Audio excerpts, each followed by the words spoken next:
Hi guys, welcome to another LivinginSAtv video. David here, and today guys we're gonna do a coverage on the Josie Ma Josie event called Unlocking Josie. On this event guys, we're just gonna give you guys updates what's going on, the new Planetarium, the Hip Hop Museum, the animation industry in Johannesburg, Transverk. But again guys, it will be very brief, it will be a to be continued type of thing, because we want to create exclusive content for those specific places. Again guys, stay tuned, because once again this video will blow your mind. So welcome everyone, I'm Eduardo Kashusha, I'm the creative director of Fakazi. I work very closely together with Lodi, the program manager, and Joy Mawela, who runs DCH, which is all the connecting parts of the festival, what makes it so juicy. If you were at the opening yesterday, you would have seen things like, oh, maybe I will show the trailer actually.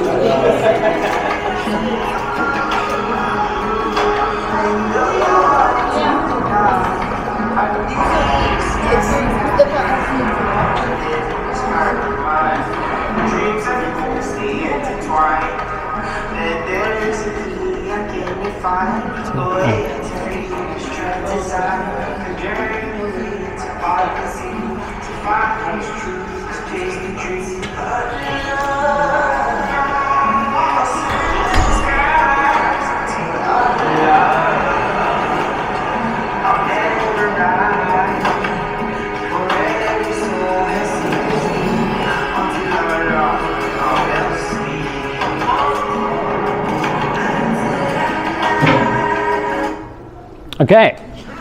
Yes, thank you. That's Molo Animation Academy. They work here in Simologong. They've been training trainees for the last 7 years or so. We have almost like 200 people who have gone through the program.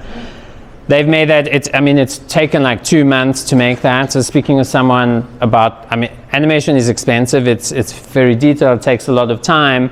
But for example, also the music that was in that, it's a public call which we do every year for the poster competition and the theme song. That theme song was won this year by a Cameroonian artist called Joshua Kuhn.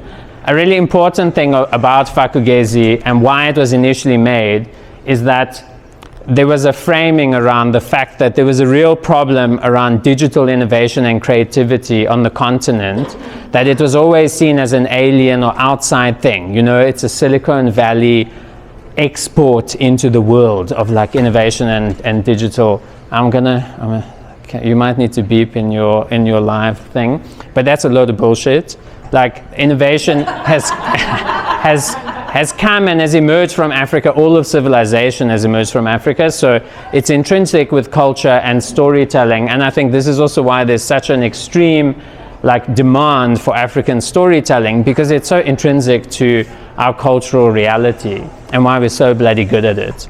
And that's why I was also saying yesterday in the opening, the intersection of this theme song plus the amazing animation that's being done here. When I saw this, I was chatting to my mom, just like giving her an update, and I saw the video come in and I was just playing it thinking it was a preview, but it was the final, and I saw how good it was. I started screaming and she's like, what's going on? And I was like, no, it's just so good. The trailer's I think what's so exciting about what we're doing is we're also getting to a critical point. It's our 11th year of the festival. It does take time to build up these things. I know there's some government people in the house. I know government always gets a lot of flack, but I think I also tell people often, for example, like NFVF only started in 1994. It takes time for these organizations to build systems and processes. And I think at Fakazi, we're at such an exciting, critical tipping point to scale. And this is, Lodi is also instructing me quite specifically. What I talk about is also we're on the precipice of growing to another level. That can also be painful because it means growing pains. We're so there to be, Lodi had just gone to Ars Electronica earlier. That's the world's biggest kind of multi-art form digital festival. Fakazi is no worse than that. We're doing the same level of stuff. It's just about scale. It's about scale. And it is a 45-year-old festival, so there's no comparison. Scale and time. Yeah. And that's, I think, also why we're convening, why this VIP tour is existing, is to try and connect the dots between some of the funders, some commercial partners, because in order to scale, we also need support. There needs to be industry connection between things. So what we need to do, we have to collaborate, and we have to collaborate in the industries across the countries in Africa. South Africa is in a better position than other countries, so we are playing that kind of leading force, but we can't make it on our own. We really have to collaborate. Then I think part of that is also why we created the Fakazi Awards. We can't have an industry where we're not acknowledging the best that's happening in that industry. I think like the music and TV film space has done this very well with having awards in that space. So we were like, well, why can't we do that? We can award animation, video games, stuff in that digital creative sector. And the first is about this concept of digital, especially creative industry type of innovation hubs on a global basis. So there's a group called the GIID, which tracks these things globally. And when you have a precinct or a location which brings together innovation hubs, digital hubs, creative hubs, etc., what you'll have is an explosion of what the intent is rather than just an individual hub. So we were very happy to partner with Josie Ma Josie. I think the rejuvenation of the city is a very important one. But hopefully from a vision point of view, we're going to create an environment, and it will go all the way from UJ in partnership with them, all the way through Braamfontein. You can imagine with student reses all along the way, and then some of those buildings being made available. So Wits Business School is moved, I think, into the Anglo buildings down there. Braamfontein is a wonderful, I would say, culture and heritage, as well as a creative space that's got to be exploited.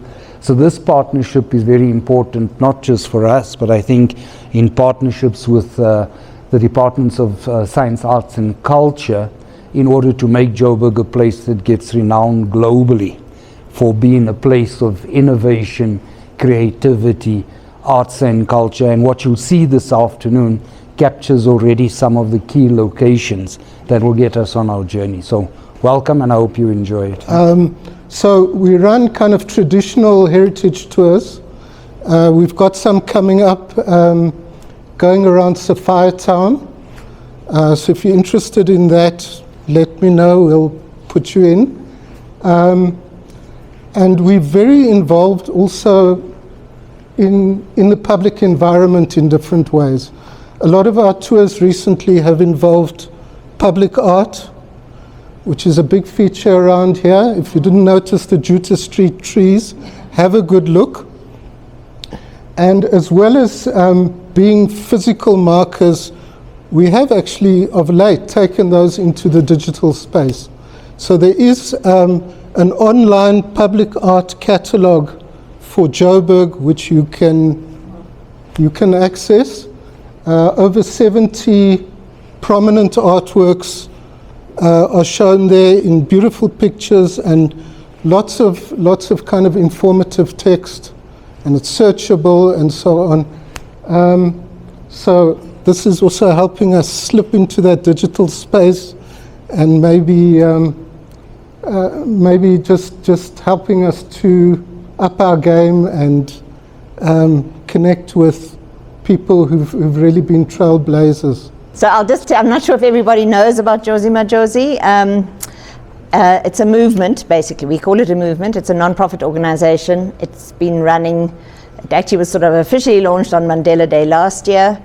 Some of you may have seen, we had a huge cleanup around Hillbrow, and this year on Mandela Day. So it basically was about all the corporates in town just saying, if we don't make Joburg work, South Africa won't work. And so they've all come on board, and we call ourselves a super connector. So it's really about connecting people, not going to Anglo and saying, giving us money. Anglo is donating buildings. So as you know, they've moved out of the city centre into Rosebank, but 44 and 45 Main Street have been donated to, if any of you know about it, the Maharishi Invincibility Institute, which is just the most incredible organization, and I really hope that you'll all go and visit it. If you don't know about it, it's run by a man called Dr. Taddy Bletcher, and it's basically a free university. So, but they also have a Montessori nursery school, they have a high school, They have started a security academy, which is a partnership with Josie Ma Josie. It's not giving security people 3 weeks training, go and be a security guard. It's an intense 3-year degree, but these young guys and girls who have come off the street, come from Eastern Cape, come from all over, will have 3 years of intense training. And it's just incredible what they're doing. They're going to then be feet on the ground. So our main objective is getting Joburg safe. People won't come back to Joburg if they know that it's not safe. So we are installing solar lights, we're installing CCTV cameras. I'm embarrassed because at the moment our beautiful Mandela Bridge, something's happened with the power and the lights aren't working, the colored lights, but ABSA has been very involved in that, putting in the solar lights and the new LED lights on the bridge, but it will be fixed very soon. Yeah, obviously then I'm not sure if any of you went to the New Zealand rugby match at Ellis Park, but that also became another big focus. So they've started cleaning up the area there. You might have caught the train from Park Station to Ellis Park. It was a brilliant experience for everyone who did it. So the next main event is looking at the gateways. So they have identified sort of 12 major gateways that come into Joburg. They're cleaning them up. They're removing when we can find space for the homeless, which is also another issue, but cleaning up all the gateways coming into town. We're going to beautify them. Corporates are sponsoring them. They'll be able to do artworks, graffiti.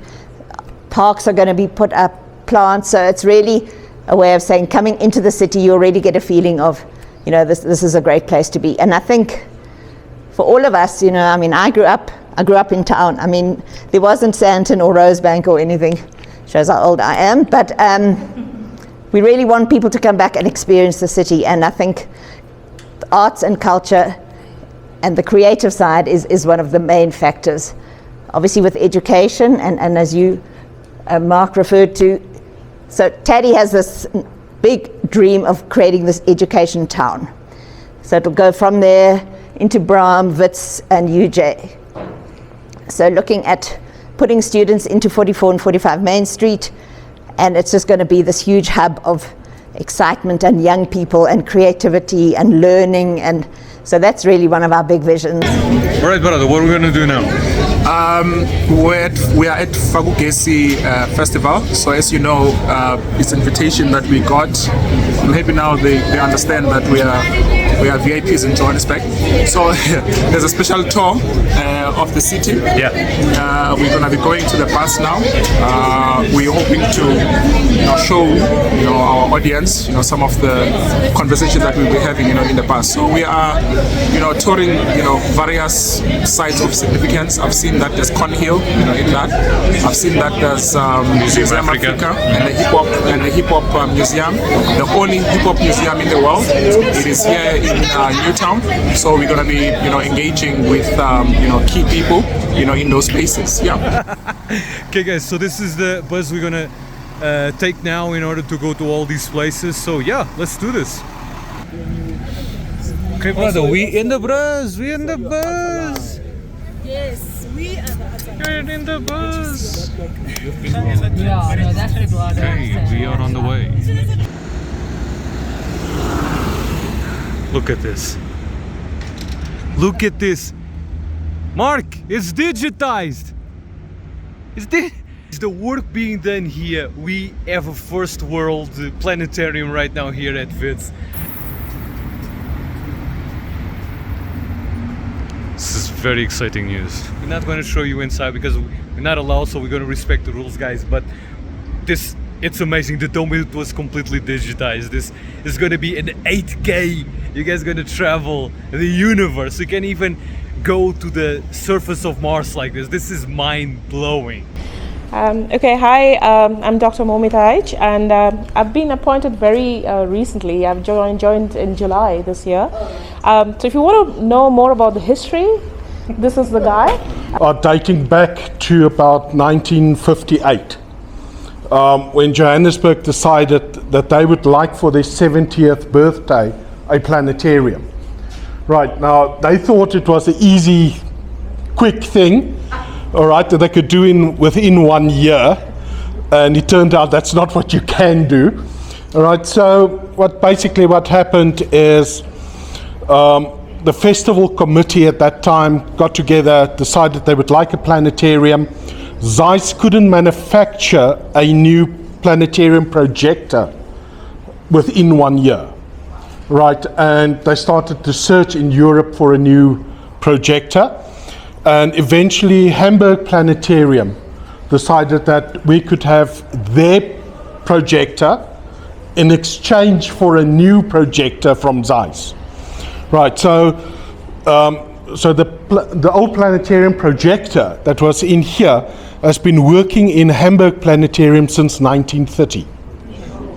Right, so when it came here to South Africa, 1960, it was upgraded to the most modern at that time, right? And then, of course, it came here and we opened the planetarium on the 12th of October, 1960. Okay, guys, we're still here, down here doing our tour. As you know, that we are part of the Fagi tour, obviously encouraged by Josie Ma Josie.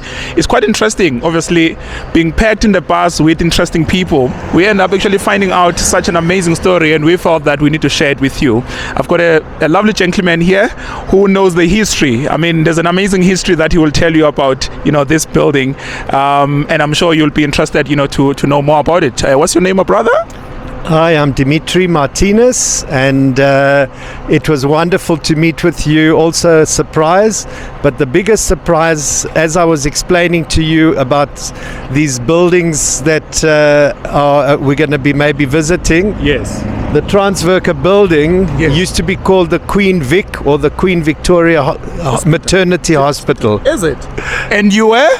I was born on that very floor over there, in that very room. Which floor? That second floor, the corner room. Wow. That's so it's a wonderful space. It's now being created as a place for artists. There are visual artists, there are fashion designers, there are people working with leather, all sorts of amazing part of revitalizing what was really a maternity hospital on Constitution Hill. If you don't mind me asking, how far back was that? I was born in 1962, so that was BBC. Okay, no, thank you so much. I think that was very, interesting. People tend to think that Johannesburg, it just became in the state that it was as if it was not working, especially for the younger generation. They might have known Johannesburg, in the condition that it is. But I'm happy to meet someone like yourself. You know Johannesburg when it was the Johannesburg, and that is why now we are doing our best to make sure that we take it back to its, glorious. But how does it feel to be inside this building where your first day in the world, you actually saw this building? Well, I must say it brought some really incredible emotions. Obviously, I don't have a physical memory, but seeing the place where I first took my first breath and seeing how it's part of now revitalizing the city, because we're on an amazing precinct here with Constitution Hill behind us here. The fact that yes, it might look like it's crumbling, but actually there's life inside, there's incredible enterprise inside, and there's incredible artistic creation happening. So 62 years later, it's wonderful to be back in this spot. Wow, thank you so much. I mean, we thought it was interesting, obviously, after we've heard that story. And I think as LivinginSAtv, it's what we've always, talk about. The conversation between Joburgers, conversation between South Africans, and we can be able actually to find one another through conversation. And we just had a small talk in the bus, and then this is what we were able to to come across. And I think this is such an amazing story. In fact, maybe one day, you never know, I would like to do a tour. I would like to do a tour with you, and because you grew up in the area, and then so that we are able then to reminisce about the yesteryears of Johannesburg. Any last words about the experience that we're having today, obviously being invited by Josie Ma Josie, now that you've met this channel, and we're hoping that you're going to subscribe to our channel today? Well, you won't believe, but you've actually maybe started to realize one of my dreams, which was to visit various places. So when I first came here was to visit various places of my of my childhood in Johannesburg and do almost like a little short social history, documenting the places and the buildings. So we were meant to meet today. No, definitely. I think it will be very interesting actually to be part of that journey, and maybe others actually will join, and we can create a playlist about that journey, because I think that Johannesburg is very important, guys. We can't let Johannesburg to fail. So thank you so much, man, for we took you out of the tour itself, but it was critical that we have this conversation. Thank you so much for giving us the time, man. Thank you very much, and looking forward to taking the journey together. Okay, thank you. Okay guys, so on this part of the video we actually are inside of Museum of African Brother. What are we gonna do now? It's getting more interesting. I think we've been wanting to do this one. I'm just hoping that everything goes well. We are supposed to be touring the first hip hop museum in the world. It's the first hip hop museum in the world, and we are looking forward to engaging the founder, the brain behind it. Osmic, the gentleman who's behind also the Back to the City hip hop music concert, and it will be great actually to engage with them, look at the work that they've done. I know it's still work in progress, but we are looking forward obviously to learning quite more, because he's someone who's so invested in the culture of hip hop. 40 years in South Africa. Actually, we're celebrating 40 years of hip hop in South Africa. And someone like Osmic, it's someone who's been very instrumental in making sure that the hip hop game is is preserved. A lot of youngsters, a lot of artists that have departed, like your Pro Kid, your AKA. So there's quite a number of artists that also they actually curated some of their work to make sure that their memory and their work exists forever, and future generations actually know that there were such artists. Yes, let's do it. Afternoon, everybody. How's everybody doing? Cool. So my name is Osmic Manwe from a company called Ritual Media Group. It's a 24-year-old company, and we are responsible for something called the Hennessy Back to the City Hip Hop Festival. Hence, you're seeing the construction outside. It's taking place on the 12th of October. And this year we're celebrating 18 years of the festival being in Newtown. Thank you. And then we're also responsible for the South African Hip Hop Awards. This year we're sitting on our 14th year. And we also have something called the South African Hip Hop Summit that's also in its 18th year. So I think what I'm going to do is because a lot of time people get a little confused, when you're saying these hip hop this, hip hop that, and then next thing there's a museum.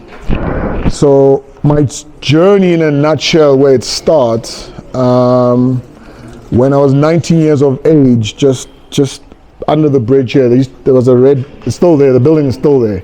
I don't know if it's still red. So there was a building there, and from my passion and love of the culture that I call hip hop, I started a retail store called Ritual Stores. And what made it, this is 25 years ago, and what made it interesting was it was around the time where, hip hop was like a non-starter, like nobody really cared.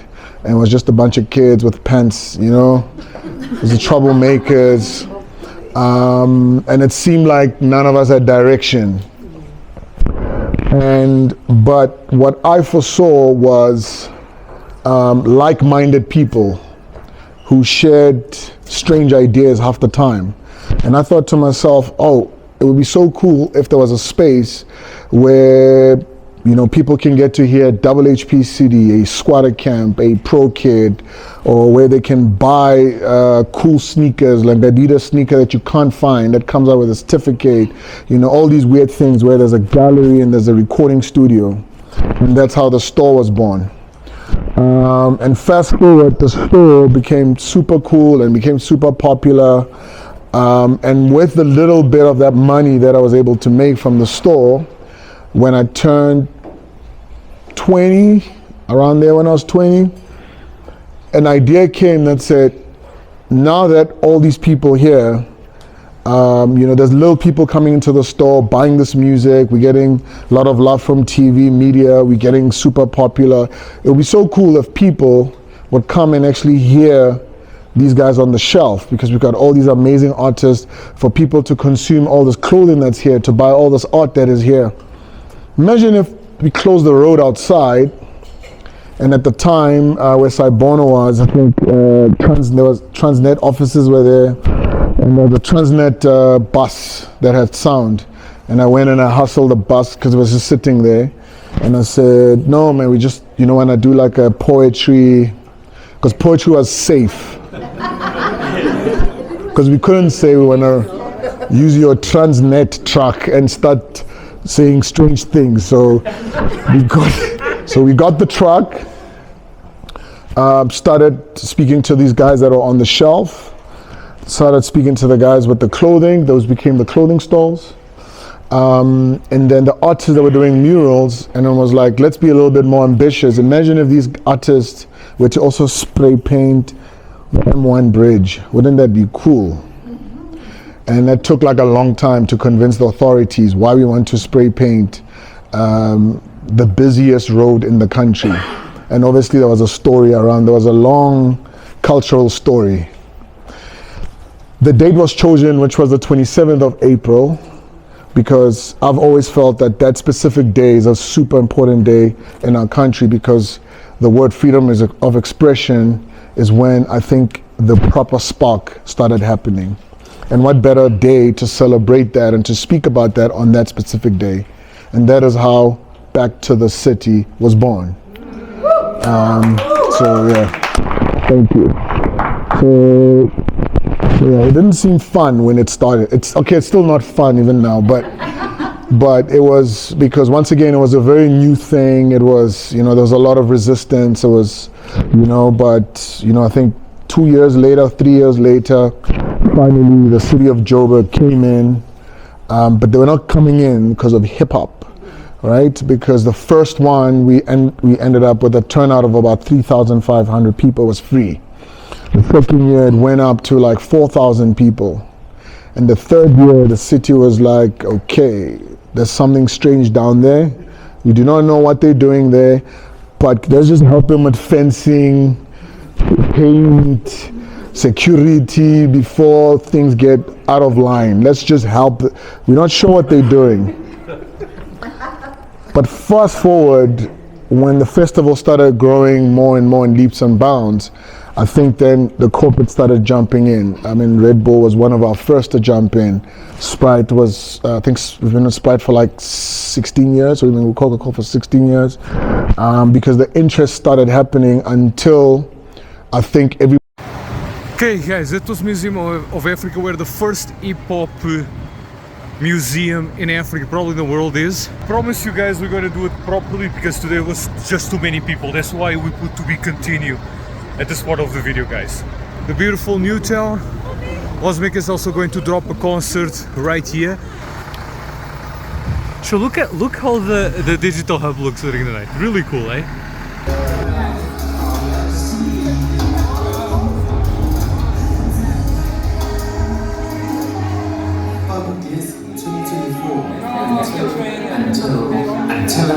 Taking to the 5th of October. Arcade, expos, showcases, family days, hackathons, plus awards. All things digital. Tickets on sale.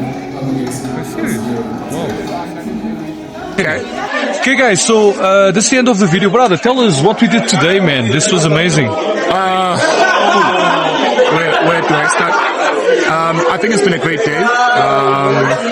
We've done the tours, started at the dome, I'm happy to learn about the plans that they're going to be, doing. I'm happy to see the dome, coming back. And I'm also seeing the dome coming back not as an analog version, but digital version. Thank you. I think that is very, very critical. Cornhill, it was great actually, to tour that famous, building. I'm happy that we got to actually, interview the gentleman that we met there, who was actually born there when the building was a hospital. So it was quite an amazing experience. And and obviously the hip hop museum, the first of its kind, the first in the world. It was quite amazing, obviously, to reconnect with Osmic, the great visionary. I mean, it's someone who has invested quite a lot, in the game of hip hop, and I'm happy to see him, still going quite strong. And I'm hoping that we, as the channel, will be able to do an exclusive talk. I know, guys, that the video that will include of the museum might not be, a complete one, but we will definitely do an exclusive, talk of the museum, because I believe that the museum is very important. It's such an important asset, such an important tourism asset, in the city, and a cultural asset as well. So it's important that also, we give it, the space, and we give it, the platform that it deserves. So there are great things that we're going to be doing, guys. So it's been quite an insightful day. Okay, guys, so don't forget to share, subscribe, and destroy that like button, and we will see you in the next LivinginSAtv video.